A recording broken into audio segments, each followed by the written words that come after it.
Assalamu alaikum, Chill fam. Welcome to Nikah and Chill podcast, the first ever Muslim relationships podcast. Habibi, you might be triggered, but you ain't never gonna be bored. We're streaming everywhere from Apple, Spotify, YouTube, and more. All your platforms, you guys. Make sure you follow and subscribe. We're jumping right into the subject of the day.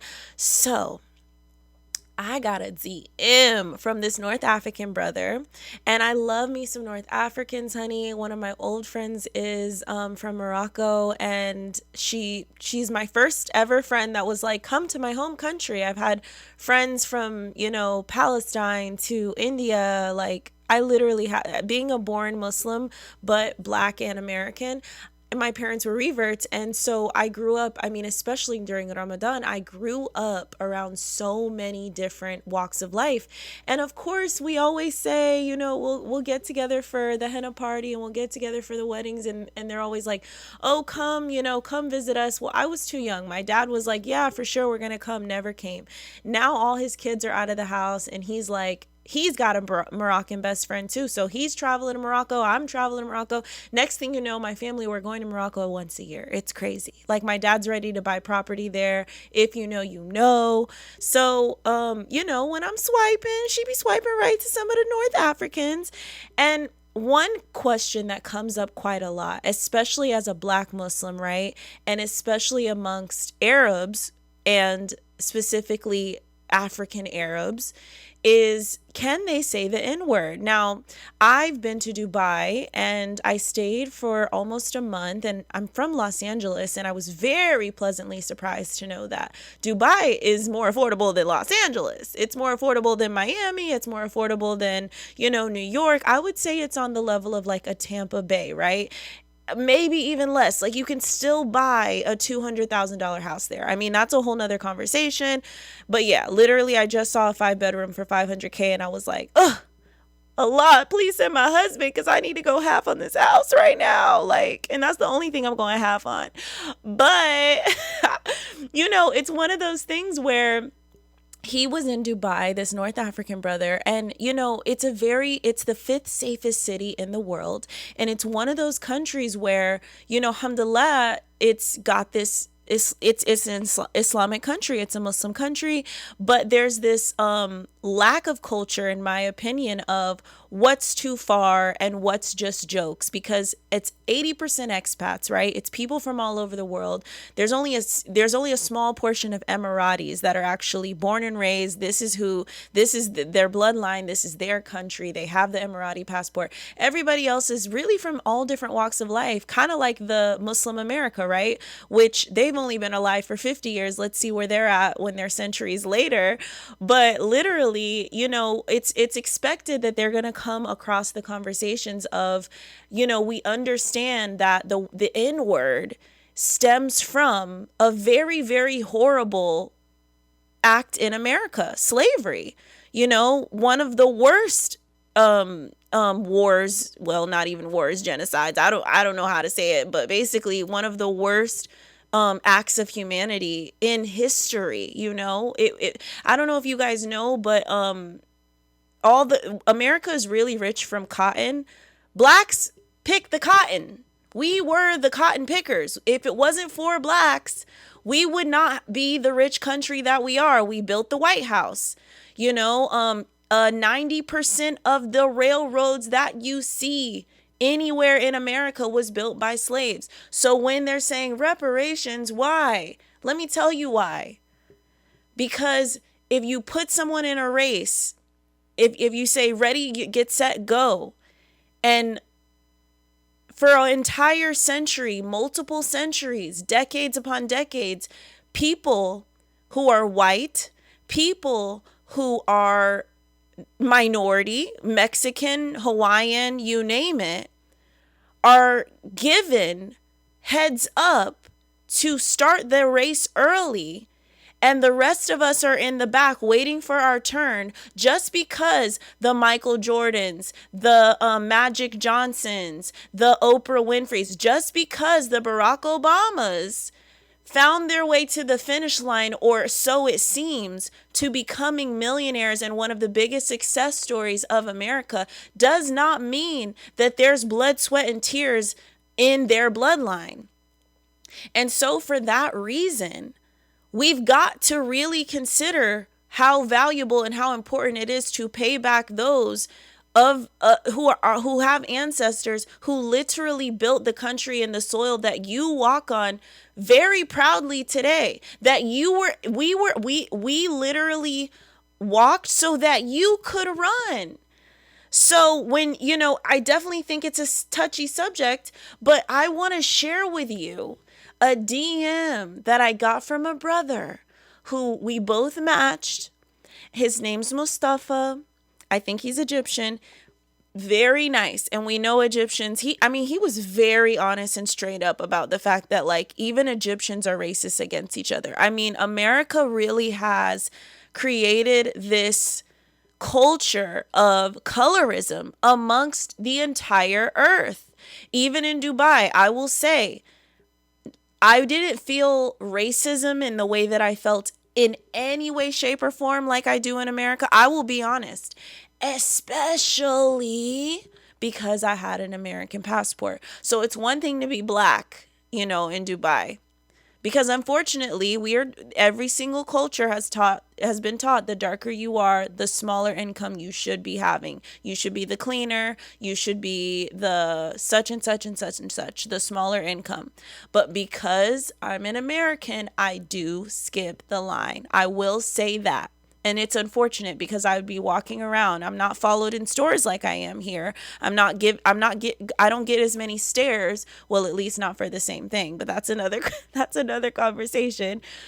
But I would definitely notice that, like, if someone was clearly beautifully African, they were treated so differently than me. Like, it wasn't hard to watch. It wasn't like devastating, but it was sad because even themselves, you could see in their faces, they almost felt they were smiling because to them, this is a blessing to be even at the level that they are working in Dubai. So, it's one of those things where, okay, this is UAE has only been around for 50 years.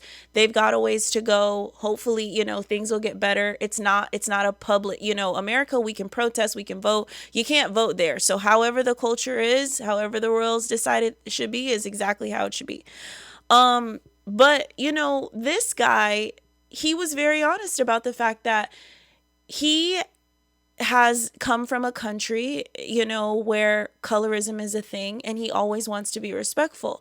But he listens to music with the N-word. He has friends who might call him the N-word because it's light fun. And here I am in America where it all started, and I'm like, yeah, I get it. It's light fun, Mind you, my North African friend that I told you about, my Moroccan friend, she would say the N-word around me. And I was like, didn't think anything of it because when you ask her what she is, she would say Arab sometimes, but North Africans are very proud about their North Africanism. They're very proud about them being African, That's why when people are starting these conversations of like, well, are North Africans Arab or African? Like, that's just disgusting to even ask.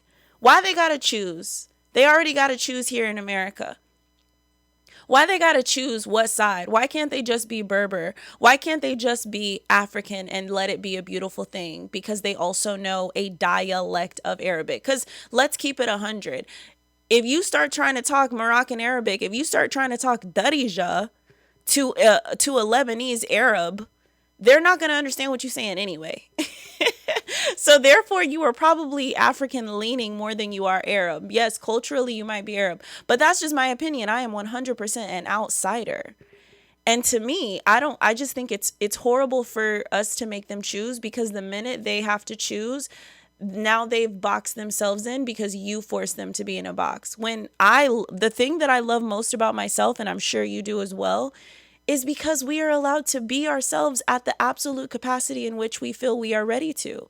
I am not the same person I was at 18, and I won't be the same person I am at 40 because of that very point that I'm allowed to be who I am as I am, And that's the beautiful freedom of America too, is that you can sort of create your reality. One of my favorite quotes is, "We don't see the world as it is. We see the world as we are." So when you're telling someone, "Oh, I want you to choose what it is," that's just like telling them, "What box can I put you in?" It's horrible. It's disgusting. I have a friend who's Palestinian and black. He don't speak a lick of Arabic. He knows a little bit, just like everybody.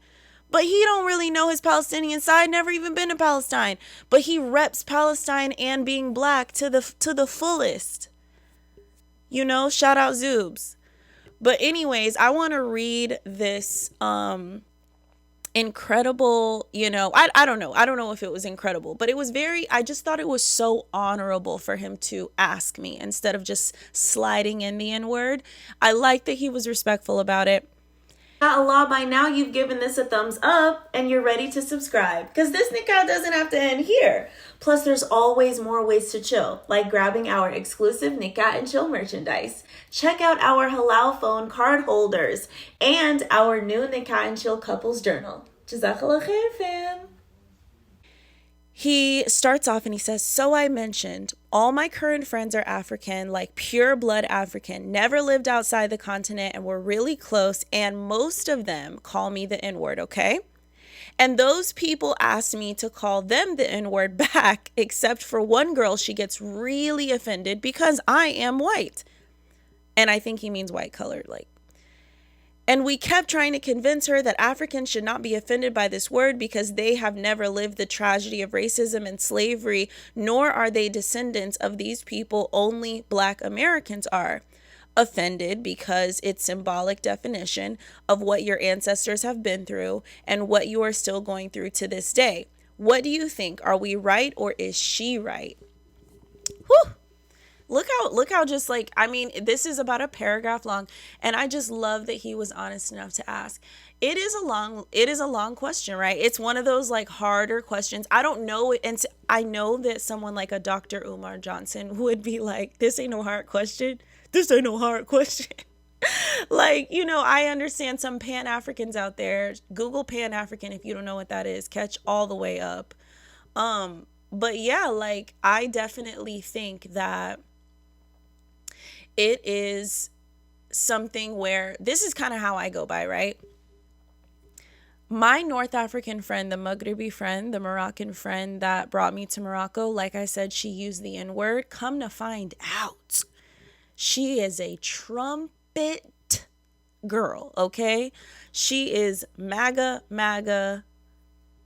We want to go backa, crazy, unbelievable, and literally it ended our friendship, her support for Trump. But that's my thing. If you are African, listen up. I'ma say it. I didn't know I have to say it, but I think this is my measuring stick, right? If you're African, especially when you guys are English speaking Africans, and then you find yourself in Europeanized countries like a Dubai and like a America, if you're African, but you literally will sit here and say, "I am white," then you shouldn't be using the word, straight up. If you consider yourself white, no, don't use the word. If you, and I know a North African, literally North African, right? Light skin with blue eyes, wears an Africa shirt every day. He don't call himself white. He calls himself Algerian. He calls himself, they call themselves Tunisian. They won't say, they might say North African. But yeah, I do think it's a slippery slope, right? Because you with your light skin, with your blue eyes, talking about it might make me a little uncomfortable. But I'll be honest, one of his favorite artists is Lil Baby. And if he's singing a song and he says that, I probably wouldn't get offended, because anyone who knows North Africans knows that they're not racist. I haven't found any to be racist. And if they are, right, it's the ignorance that has been influenced by Americans telling them to choose. But if you consider yourself white, now I know that a lot of North Africans would even say, well, white can also mean the color, not the culture, right? When I say I'm white, I'm saying I'm white in color, not in culture. But I feel like, nah, baby, because if you gonna say you white, you claiming that culture, baby. Because otherwise you need to be sitting right here talking about I am Algerian. Just don't even, if I were y'all, I would just never ever allow nobody to make me pick a side. So what are y'all thoughts? Especially, of course, like the African Americans out there. And there we go, right? Everyone technically is African American that we've mentioned today. Like, that is the poison of American culture, is like you can't even be an African coming to America and be African American. It kills me. You guys don't understand. Like, these are things I think about all the time. It's disgusting.